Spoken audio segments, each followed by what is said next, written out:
What's going on, guys? So yeah, this is a war video. I'm gonna try to get back into doing these war videos every time I do war. I feel like it's good to rewatch screen recordings of your war videos if you're not gonna upload them. At least record and watch back your fights so you can learn from your mistakes if you make any. And this was particularly a pretty good war for us. It's the first war of the season, obviously. Yeah, I'm just going to try to see if these fit into my schedule.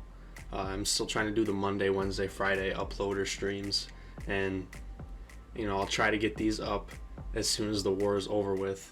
But spoiler alert, we lost this war. I got a phone call right there, which is why there was the little pause and why 30 seconds are missing. I had to tell somebody I'd call them back right away. But yeah, I'm on path 4, and then usually I think I'm gonna be like path 8 most of the season, but they put me on path 4 in section 1 because I'm one of the only people who don't run the Ouchie Masteries. So it was good for me to fight this Void because I wouldn't have to worry about my debuffs being attacked by Void. So basically, this node, I don't remember what it's called. You just gotta stay away from Void, and then you won't get the debuffs on you, and then he won't do damage to you. I don't play it as perfectly as I probably could have or should have, but I stockpiled a bunch of potions this off season because we had an extra long off season with all kinds of glory from AQ. So I was able to get a good stash going. So hopefully this season won't be as stressful, and I think my alliance, we've all come to an agreement that the difference in Plat 2 and Plat 3 rewards aren't worth the extra push. So we're just going to grind as much as we all feel like it, and if we get Plat 2, we get Plat 2. If we don't, we don't. So this fight is going pretty smoothly. I mean, the chip damage is a little much, but Apocalypse has a huge health pool, and yeah, very straightforward fight. Just got to keep your distance from him, and that's pretty much it. I think this is the last special one I use, yeah, and then fight's over with. It's weird doing these live reactions or live recordings because normally I just do voiceovers, and it's easy just to like pause and then think of something to say. So sorry if I feel like I'm rambling or something, or sound like I'm rambling. So for this fight, I'm not going to be using Sorcerer. I'm going to be using APOC. I didn't even explain why I brought my attack champions yet. APOC was for the first 2 fights, and then the Sorcerer is for a Terax on the shared node in the middle section. I can't remember the node. I think there's Power Alternator on it. Steady Build-Up Fury, I think. And then I'm on path 8 in section 2. There's an Elsa Bloodstone on the first node. That's for APOC will be used there, and then Super Scroll on the second node. I think it's got Richer on it, and Sorcerer's being used there. But this fight, I think it's long. I can't remember the node name. You just get a debuff on yourself if you're. I think it's too far from the opponent. No, I think it's too close. You think you get a weakness if you're too close, but these lanes are. I mean, path 4 is pretty easy in section 1. Yeah, there's really not much to say here. Massacre is not really the biggest pain on defense at all. I honestly think it's just a special 1 and special 2 that finish this guy off. Yeah, it's a special 1 and special 2 that finish this guy off. So yeah, pretty straightforward fight. Nothing really to be worried about. And then this Terax here, easy fight with Sorcerer. Really not much to say here. Yeah, Steady Build-Up Fury, Heavy Hitter, and Power Alternator. Yeah, Alliance War feels a lot easier than it did last season. I was on path 2 all season last season, so it wasn't that fun for me because Strike Counter Fury got the best of me a lot of the time. And once I finally got an understanding of it, the war season was basically over with. I mean, I understood how to play it, but each character that's placed on that lane, you have to adjust your playstyle against that character. So it's weird. I fought a Terax there, and really weird fighting him there. Corvus was easy there with Sorcerer, but Sorcerer Supreme to rank 3 was mainly an Alliance War attacker thing, but she's useful in all kinds of content, so like it's really going to benefit my whole account. But I used her a lot last season on attack. Like it was almost 75% of war she was on my attack team, so I figured why not rank 3 here. Plus her prestige is pretty solid. Right here I kind of slip up, but her special 1 has good enough recovery time to where if you throw it into their block you don't have to worry too much. And yeah, this fight is pretty straightforward. Really not much to worry about other than power alternator, but still with Sorcerer Supreme you want to spam special 1s, so you're never really going to get too much power to the point where you have to worry about, you know, a bigger special. But yeah, super straightforward fight. Nothing really there that was scary at all.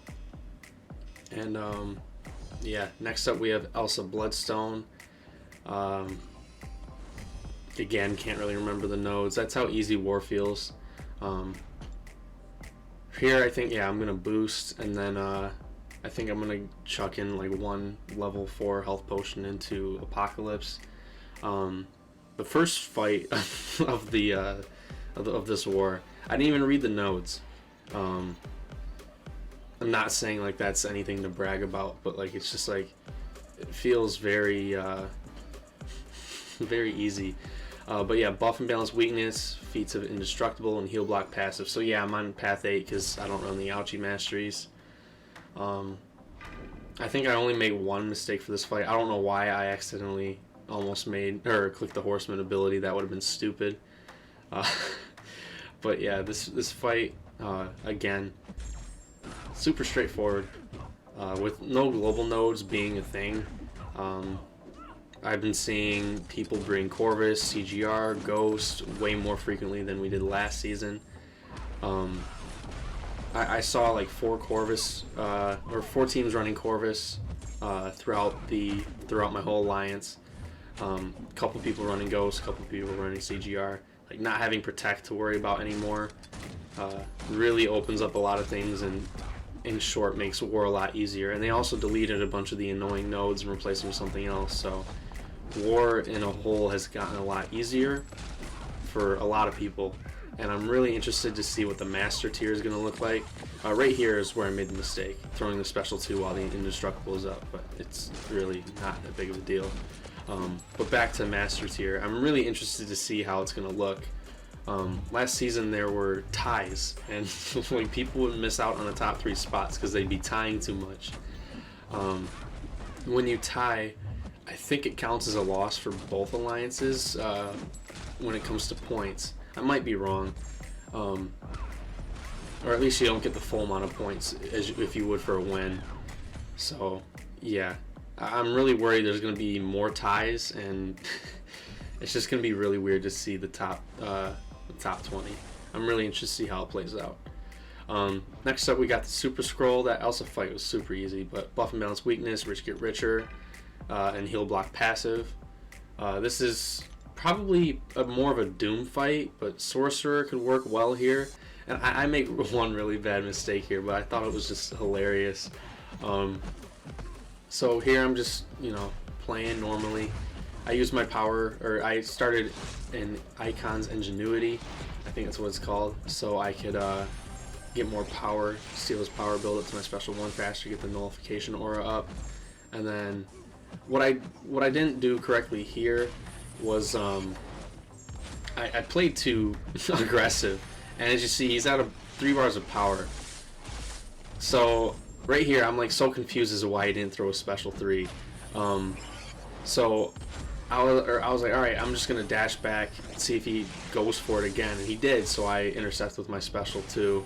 And right here I'm kinda like panicking, but I'm also realizing, I'm like, Super Scroll's so bad, like I don't think he's going to do much damage to me with a special 3. So I was like, you know what, let's see it. It'll be hilarious to die to a special 3. But yeah, this damage is just like so weak. Like didn't even take off 20% with the special 3.